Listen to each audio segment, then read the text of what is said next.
and they say, we will fight.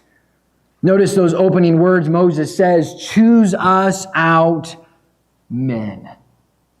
Choose men. They went through and selected men to go to battle the next morning here. And men, as I want to challenge you specifically, and no doubt the application extends to ladies as well.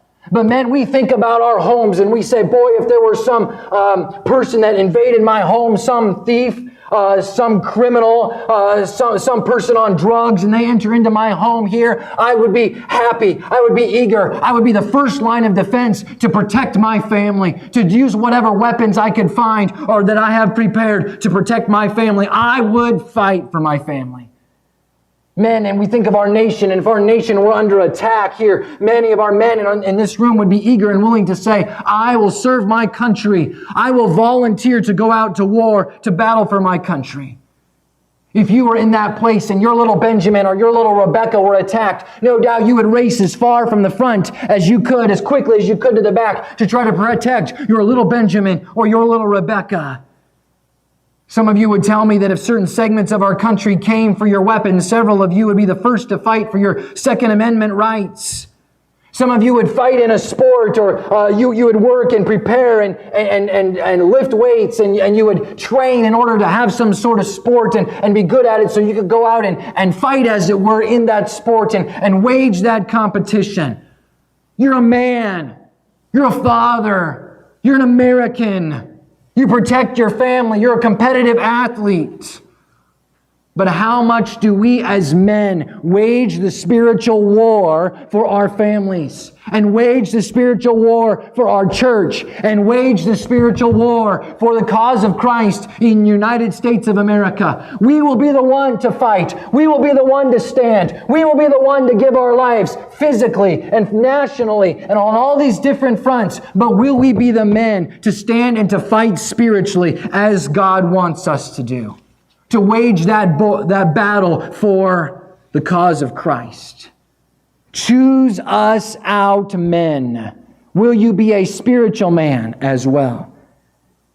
And he says, and go out, fight with Amalek. This word fight is the same word that was used of David fighting the battle with Goliath. This word fight is the same word that is used in the time of Nehemiah when they rebuilt the walls around Jerusalem, and the enemy was saying that they were going to attack. And so as they're building the walls, they've got to have their weapons right there with them. They've got to be prepared to fight at any moment's notice. The scriptures tell us that the weapons of our warfare are not carnal. They're not fleshly. They're not guns and swords and tanks, but we're in a spiritual battle. We wrestle against principalities and powers, against the rulers of darkness of this world, against spiritual wickedness in high places. And it's a fight. And the challenge to men, the challenge to ladies, the challenge to believers this morning is this: get in the fight. Get in the fight for the cause of Christ. Get in the battle, because you may not realize it this morning, but there is a battle that is raging around. And the devil would have you to be oblivious. The devil would have you to totally disregard the fact that it's raging. The devil would have you to be entertaining yourself to death instead of realizing that there is a cause and that there is a fight. Where are those who will fight? Where are those who will enter the battle? Where are the young men who will step up? Where are those who will say no more of spiritual laziness, no more of spiritual apathy, but we want to fight? Hollywood is in a battle. Political systems and agendas are waging war. Educational systems in our lands are going to battle. False religions in America are waging their warfare. Where are the Christians who will rise and fight and say, this is serious, this is war, this matters? Who will be a volunteer for Jesus, a soldier true? Others have enlisted. Why not you? It will take effort. It will take more than 1 hour a week. It will take more than just a little bit of time towards a nod of Christianity, but you must engage in the battle. On May the 10th, 1940, Winston Churchill became the Prime Minister of England. He became the Prime Minister of England in an incredibly dark day as Nazi forces and Hitler and Germany were attacking Britain. The Nazis had defeated France, and the British troops had to be evacuated from the continent.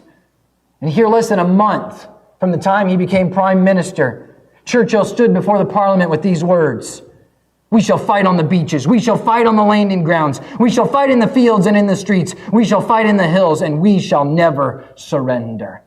He was ready to fight for a truth, for a cause, for a country that he believed in. And is there a generation of people, young and old, men and women, who will say, I believe in this cause, and it is time for me to rise up and fight for righteousness. Not a fist fight, not a weapons of swords and spears, but you're going to engage in the battle for righteousness.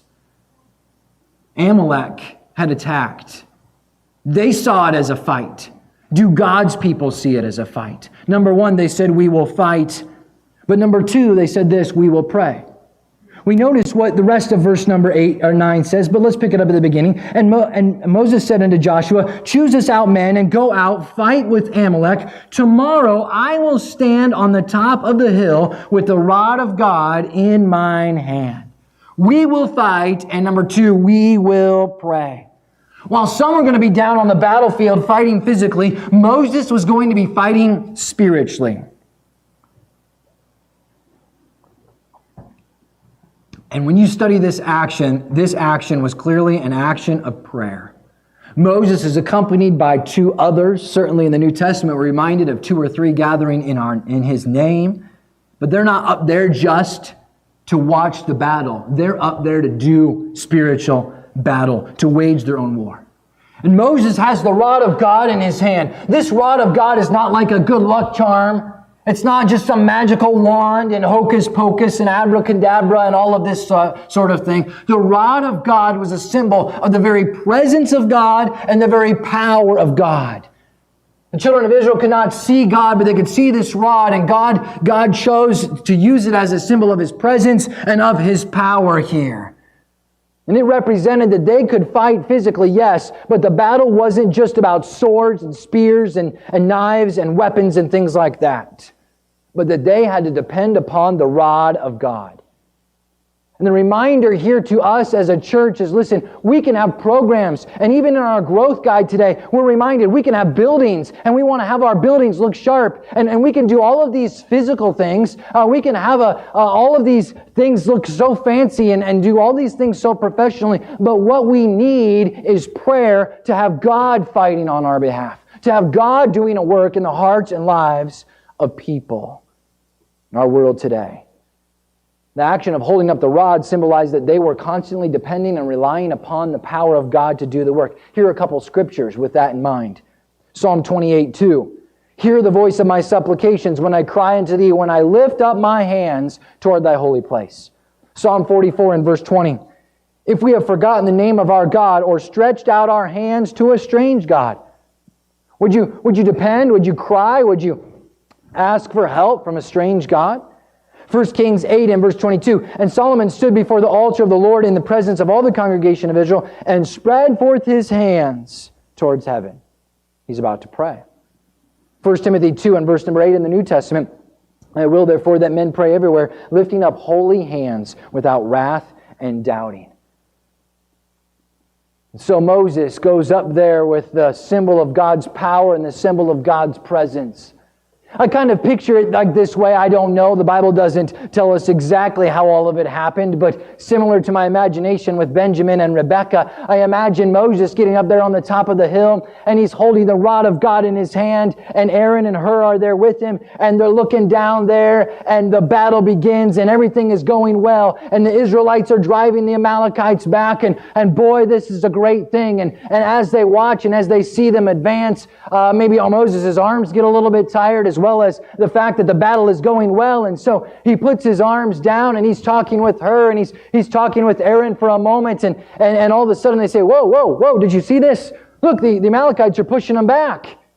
Hey, Moses, put your rod up. And so he puts his rod back up again and cry out to God and ask God to help. And so all of a sudden that stopped and the children of Israel continue to drive the Amalekites back once more. Maybe it hasn't clicked yet. Maybe they got it right away. I don't know how fast it was to dawn upon their minds. When they finally realized that when Moses puts his hands down, when he puts the rod of God down, they begin to lose. And when he puts it back up, they begin to win. Like three men glued around a television set watching a sporting event, these three men are glued to the battlefield watching this great fight taking place there and learning here on that particular day that they couldn't rest their hands even for a moment. The battle wasn't just about Joshua. It wasn't just about the men that he chose. It wasn't about their weapons. The battle was about depending upon God.